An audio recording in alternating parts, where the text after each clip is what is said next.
Bonjour, donc on m'a demandé des avancées sur la veste. Je viens d'imprimer, donc pour rappel,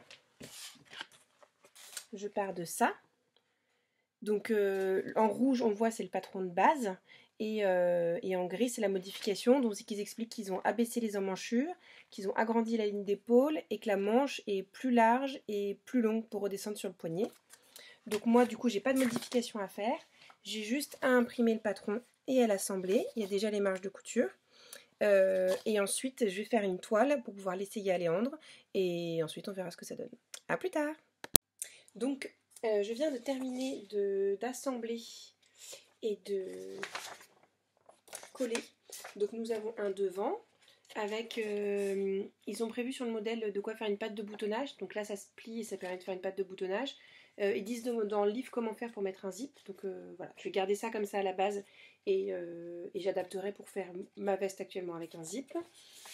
Ça c'est le dos. Et donc ce que je vous ai montré en premier, c'est une demi-manche. Donc là on voit les fameuses flèches pour dire de couper sur la pliure, donc pour avoir une manche en entier. Et je réfléchissais, je me demandais si j'allais pas directement couper dans le tissu bleu.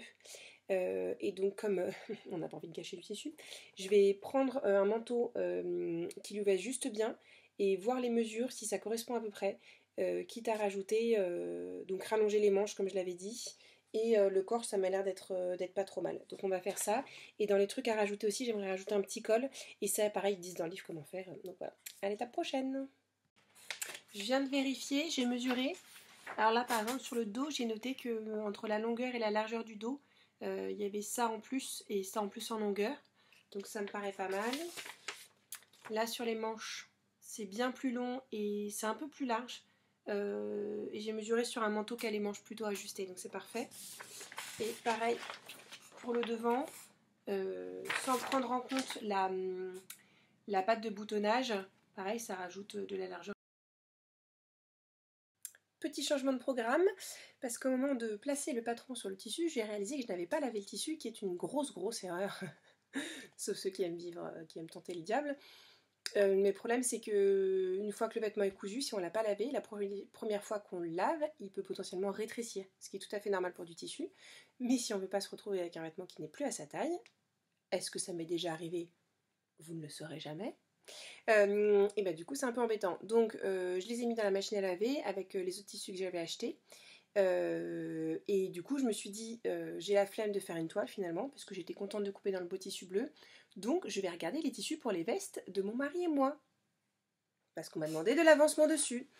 Donc ce que j'ai fait c'est que j'ai regardé dans mes patrons. Alors je vais vous montrer les patrons que j'ai trouvés et ensuite je vous montrerai le système que j'ai trouvé pour m'y retrouver mieux, notamment dans les magazines.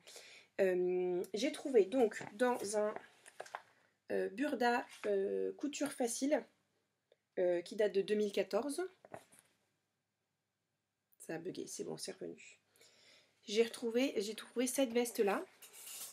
Alors, c'est pas forcément la photo qui rend le mieux, mais si on regarde ça, si je m'approche là, c'est une veste raglan avec des poches et resserrée en bas, et je trouve ça pas mal.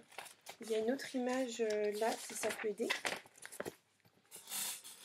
C'est cette veste là. Donc c'est pas mal, c'est une bonne idée. Je pense que ça peut être pas mal. Ensuite, dans un Maison Victor de 2015, j'ai trouvé la veste Blossom. Donc c'est à peu près le même principe, sauf que les manches sont pas raglan, elles sont montées. Il n'y a pas de couture en diagonale qui monte jusqu'au col. C'est des manches classiques. Et le rendu, on le voit un peu là, c'est la veste dorée. Alors là, on le voit bien. C'est un tissu qui est un peu mou. Il a fait un tissu un peu mou, mais je pense que ça peut rendre pas mal. Et hasard des choses, je suis tombée sur un modèle pour homme. Donc voilà, alors...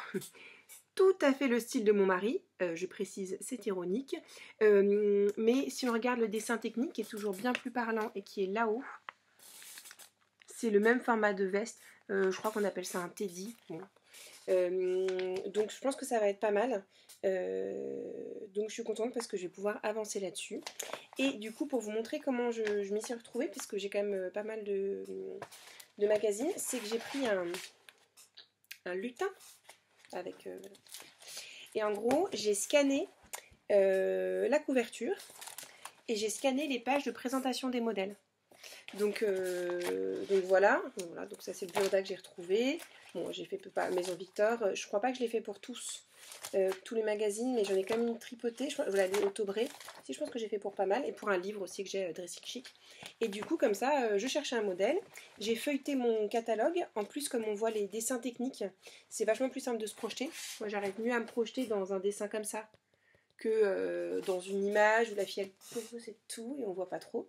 Et ensuite derrière j'ai juste à regarder la couverture et je me dis ah tiens c'est ce Burda-là, je vais chercher la boîte qui est rangée dans l'atelier. Est-ce que j'ai failli mourir? Oui, parce qu'il y avait des plaintes qui étaient posées dessus. Donc du coup j'ai pu sortir les magazines et je pense que je vais décalquer le patron pour homme. Comme ça va avancer, c'est dans là-dedans. Et je vais essayer potentiellement de faire une toile pour mon mari. C'est des patrons Burda, ça me fait pas peur du tout. Moi, c'est comme ça que j'ai commencé à coudre avec ma maman. Donc, les planches comme ça, facile, easy. Donc, il n'y a pas de problème. Moi, ça me fait pas peur. J'ai déjà cousu des patrons. Ma manière de coudre étant un peu, on verra ce qui se passera.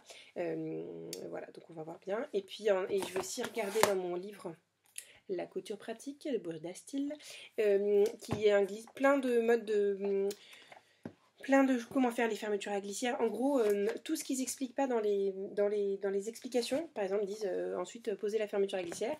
Et bah en fait dedans il y a des explications. Donc par exemple poser les fermetures séparables, la fermeture glissière invisible, et il y a des images et moi je trouve ça super clair. Et dedans il y a notamment plein d'histoires de poches différentes. Et comme je voulais mettre des poches sur la veste de mon fils, et bah je vais pouvoir regarder dessus et choisir les poches qui paraissent le plus pratique, le plus solide, le plus simple à faire aussi, simplicité. Voilà, donc je vais m'arrêter là pour aujourd'hui, je vais monter tout ça, je vais le mettre en ligne et la suite au prochain épisode en espérant que je montre des choses cousues. À bientôt!